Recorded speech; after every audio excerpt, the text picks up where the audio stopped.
It's probably the most dangerous time to be a music producer right now. Don't get me wrong, with the internet, it's probably the easiest time to get placements and plaques and collaborate with great artists. It's also very easy for producers to make income compared to 30 years ago. You can sell beats online, you can get placements, you can work with independent artists and get paid via streaming, via micro syncs. All these royalties that didn't exist before now exist and are actually fairly easy to collect on with admin deals available and all these various companies that just collect money on behalf of songwriters, which includes producers, of course. But because producers are making money, that makes a lot of us a target. Imagine you're finding some success in the music business as a producer. Someone reaches out to you. Maybe it's a producer that you look up to that you know is getting big records, hit songs, and they want to sign you to a production deal. Or there's a management team or some other kind of production company that wants to sign you to their team, and you check their roster and you see a whole bunch of producers that are doing great work, getting hit records, people that you respect. You want to be a part of that team. And they send you that contract. What are you going to do? Are you going to sign, or are you going to go over that agreement with a fine-tooth comb, hire a lawyer, all of that, and potentially lose out on signing that deal because you were being a little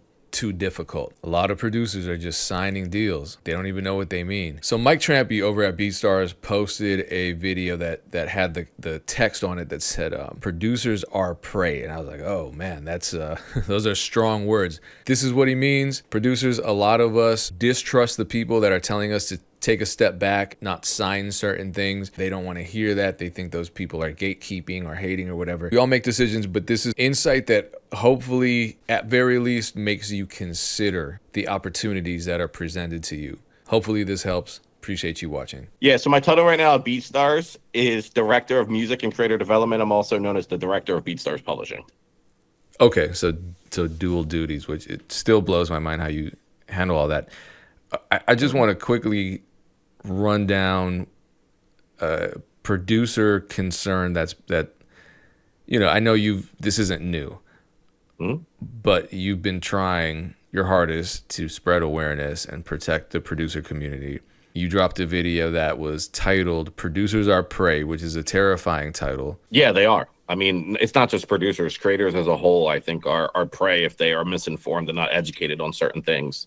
And not even, I want to be clear on something, not even from people in a sense of them preying on them with intent of really taking advantage of them on purpose. While that is definitely happening a lot, there's also people being preyed on by people who don't know what they're doing, and their lack of understanding is putting people in horrible situations. And what I mean is there's companies, managements, and this isn't just a dig at managements. Like, I'm a manager myself, as you know, and I have been pretty much my whole life. It's just that there's a lot of people in this business who don't really understand much of anything. They may be good people, like, you know what I mean? They're good with people or connecting people, but they're getting people tied up in agreements when they're young. And it's not even about being young, but it's mostly with a lot of young people, but they're putting them in deals. And I don't even think they know what's in the deal, because what I'm seeing a lot of is like, yeah, I signed with this company and I've been there for 2 years. I've never made a dime. And it's like, well, okay, was publishing involved? Well, I think. It's like, okay, well, was it or was? And like, they don't know. And then it's like they ask the management and they don't really know. And they're like, well, yeah, I don't know. And they just, it's a lot of that. So you can still be preyed on by someone who has intentions of making it big or having a career in the music industry. And they know they have to sign talent. But if they're signing talent and putting them in deals that they don't even know what they're supposed to be doing, you can be preyed upon many different ways. Now, with that said, there's a lot of people who know what they're doing. And they know there's creators out here who don't know what they're doing. And they are straight up preying on them and putting them in deals that, in my opinion, are just super unethical and just have no morals to it. But that's a whole other topic, I feel like. Well, no, did you see that it was the Producer Culture Instagram that made a compilation of clips? One was, I believe, Teddy Riley. Another one was Just Blaze, and there were others. Did you see that, where I did not? Just Blaze was talking about being in a label office and seeing fax, because this was back in the day of fax machines. Yeah. He was seeing faxes coming in with, I guess, royalty statements from production companies that had signed producers to production deals, and the production company was getting $50,000 for a beat and then paying the producer $10,000. And Teddy Riley said that he was getting paid $10,000 for a track he produced, but his company, the company that signed him, was getting $200,000, and he didn't find out until he'd probably already made them millions of dollars. Crazy.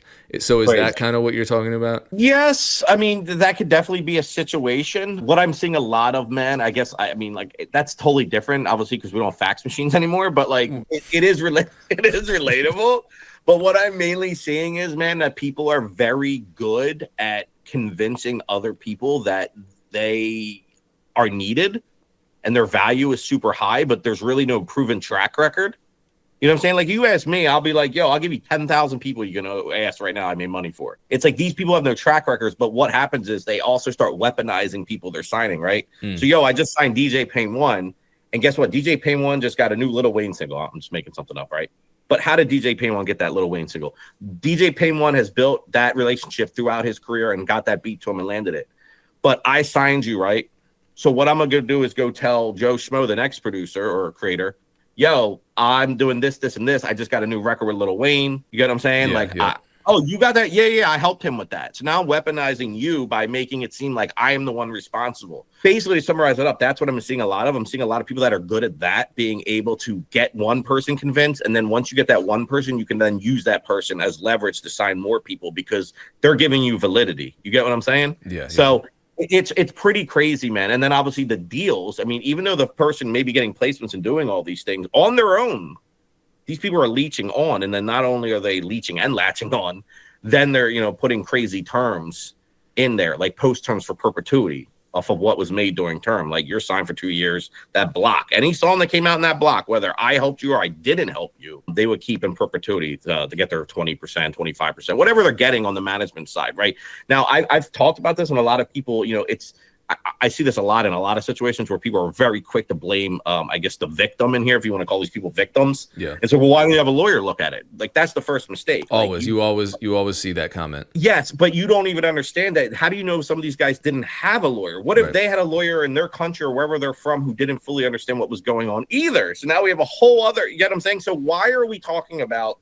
what these guys should have done, of all these different things that everyone would have done? But at the end of the day, let's only focus on the solutions at hand. Is how are these people going to fix this if they can? But if not, like, how can they be preventative in knowing what they're signing into, right? Yes, getting a lawyer is great, but you're not going to get a real estate lawyer for an entertainment deal. You get what I'm saying? So you got to be a little bit more specific about what type of lawyer, what you should be looking for, and things of that nature. Which Obviously, people do a lot of. I've heard that from producers. They'll say, oh, well, my uncle was a lawyer. He did real estate law. Yeah, he looked over the deal. He looked over the deal for me. Dude, I hear it all the time, and it always ends up in a bad situation. Terrible, because they don't understand IP law that's unique to the music business. And next thing you know, because and plus a lot of them don't even respect producers. They're like, oh, you're getting 5,000 for this beat, 10,000 for this beat. Yeah, take it. But you're signing over all this other stuff. You're transferring all your rights, all your intellectual property to some third party, and then they're generating 6 figures off of that. So your uncle just shot you in the foot. Yeah, pretty much, man. So so these deals that you're seeing producers become victims of, they're mostly management deals. Management deals, production deals being pretty much management, publishing, everything tied into one, where they're usually taking 50% of everything. Yeah. You know what I mean? Giving you a certain amount of masters you have to turn in for a lump sum up front, which, dude, I've never go find me a video of someone talking about they signed a production deal and show me the successes from it. There might be a couple out there that I don't know about, but like, I don't really hear many people like championing signing that deal. And if they haven't, you know what I mean? If they haven't said anything to that, I think that's a sign. You know what I mean? If there's not a lot of out there about those types of deals, but I think only heard horror stories about production deals. That's what I'm saying. Like, find me someone who's like, yo, I signed a production deal. It was the best decision of my life. There could be a handful of people out there, but I'm a type of person that, I take risks, but I'm also very analytic based when it comes to the business side, not the music side. Ears, music, right? Yeah. But you got to look at things to really get a full understanding of how they're broken down. So anyhow, I don't know anybody that was put in a deal like that has had like long-term success. And then, we see a lot of that, a lot of management stuff, a lot of producers trying to sign producers, which I'm half and half on that. Like, that could start a whole debate of, but it's like, there definitely has been people in history that has signed a producer that has found massive success. Oh, yeah. But I'm fine with that. I'm fine with any type of deal. Like, if there was a production deal that offered value and made sense, I'd be like, cool. The only reason I'm saying no to a production deal is based on what's inside the production deal. So just realize that any of these terms could technically be good if what's inside of it's good, right? But what I'm just seeing a lot of is other producers signing producers and doing the same thing that I just explained with them with the management. Yeah. Getting people on their roster, being able to take 50% from them, being able to then just kind of like get placements and get involved with stuff without really having to do much. Now you could say, well, the value is that they're empowering them or giving them other. Again, if there is value there and it's legitimate value and you're being treated fairly, cool. Yeah. I'm only talking about the people who are understanding the business and they go, oh, well, yeah, this is great. I'm getting all these placements. But if I signed 20 people and took half of everything they got, I'd have to do less work and then could have more opportunities. Get what I'm saying? Oh, so yeah. Like, which is for me, as a producer, if the deal is fair, if it's something, even if it's kind of like not fair, but I'm still getting a bunch of placements and 50% or more of the money, I'm not going to immediately say no to signing to another producer. 100% of zero is still zero. But if it's some kind of restrictive deal where I don't know I've never been offered a production deal, actually. So here's my question then to you. If, say, a bigger producer were to reach out to me and say, I want to sign you, I've got other producers under me, what should I do? Obviously, I shouldn't just sign it right away, right? So, but what should I do? The easiest way I tell people is to make a Google Doc sheet, email something, a notepad, anything. Write it down on paper. Positives, negatives. All right, here are the positives. Here are the negatives, right? Think about what you've established yourself without anybody's help. Is that person who wants to sign you going to add that plus more? Like, are they going to be able to match your intensity and bring value to what you're doing, as well as you bringing value to them, obviously, especially if you're giving them half your shit? Yeah. That's the easiest way of looking at it, is just look at it from a realistic standpoint. Take the emotion out of it. I think sometimes, at least this is with, both me and you are a little bit older, but like when I talk to a lot of younger producers, like, dude, so-and-so just hit me up. Oh my God. Like, I'm like, dude, that's amazing. Like, and I don't want to like just crush their moment, because that is exciting, dude. Yeah. But you have to stop for a second and realize that this is a business. You have to take your emotions out of it and think with your business brain, not your emotional brain. So I would truly look at what the benefit is, how long the term is, what you have to do. Do you owe a certain amount of masters at that time? Are you signing your pub away too? Are they, I'm not say forcing, but is it part of the deal that they're saying we're taking half your pub as well, and we're going to admin it and take another fee? Like, are you free? Because we work with a lot of people who are in management deals, that do pub with us. Yeah. You know what I mean? And we talk to a lot of these managers, dude. So there's a lot of good people out there. It's just really about what are you going to commit and for how long and what is the benefit.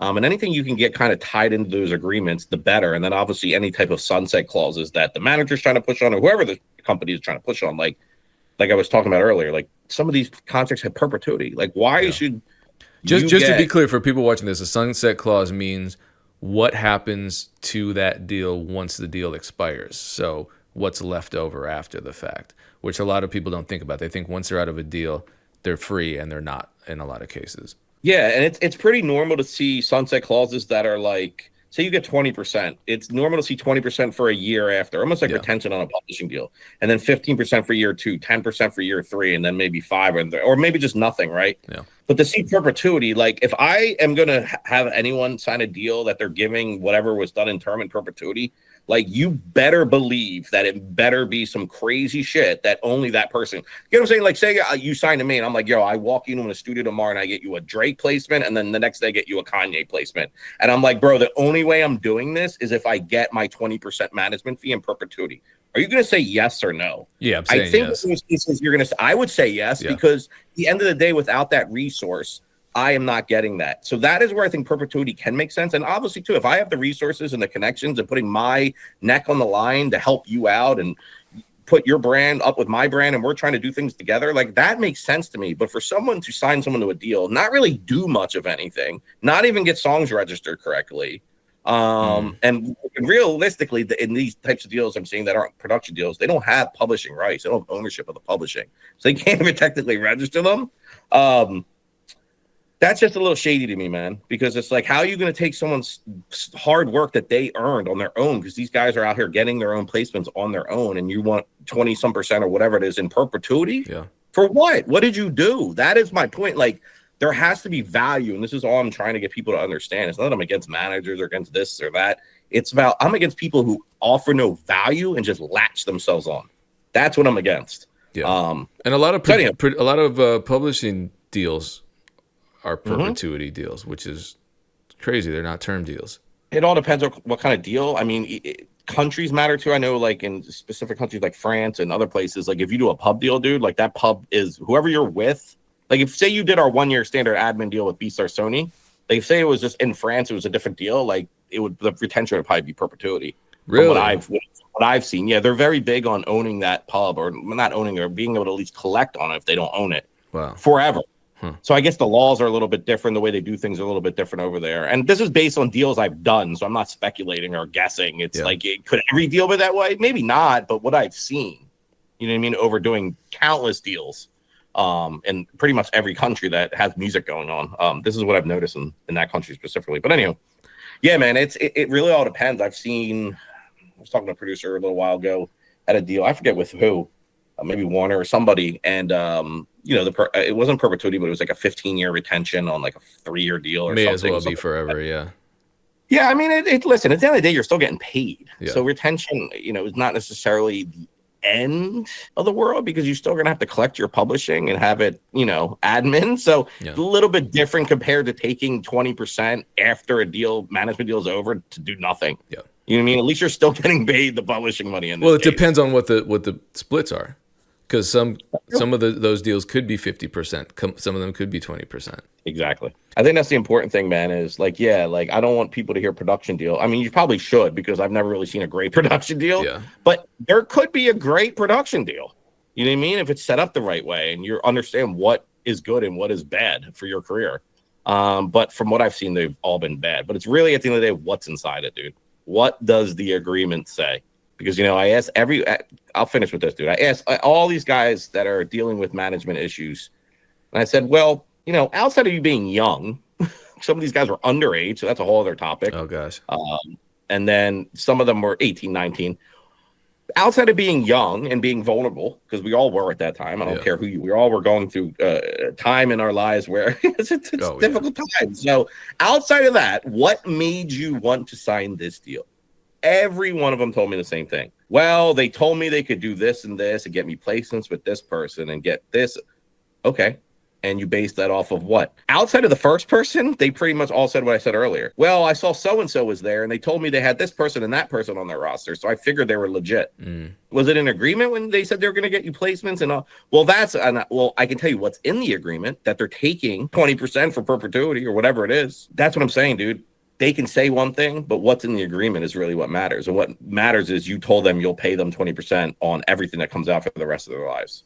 And they didn't have to do anything. They're your placements you got. Yeah. I think, like, as creators, man, like, I think the best advice I can give is what I said earlier, is just try to take emotion out of this and think from a business perspective. If you have no business bone in your body, find someone you trust who does. And get an entertainment lawyer. Talk to Ryan Schmidt. Talk to Producer whoever. Royalty. Talk to Adam Friedman. Talk to Cassandra.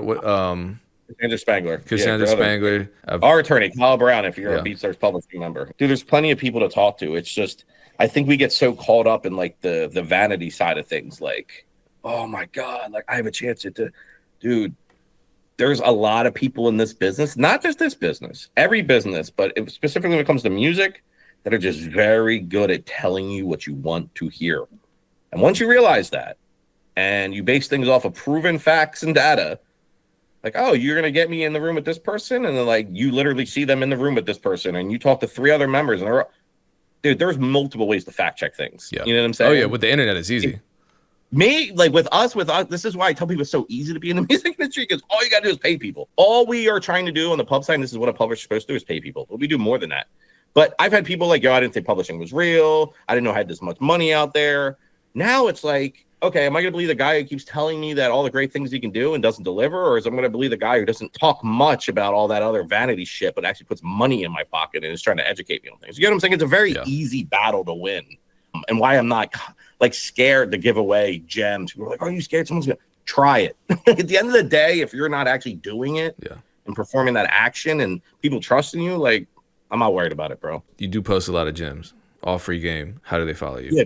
Just Producer Whisper on Instagram. ProducerWhisper.co is the website. I'm always here to help and educate, man. Any way I can. Well, thank you. We appreciate it, man.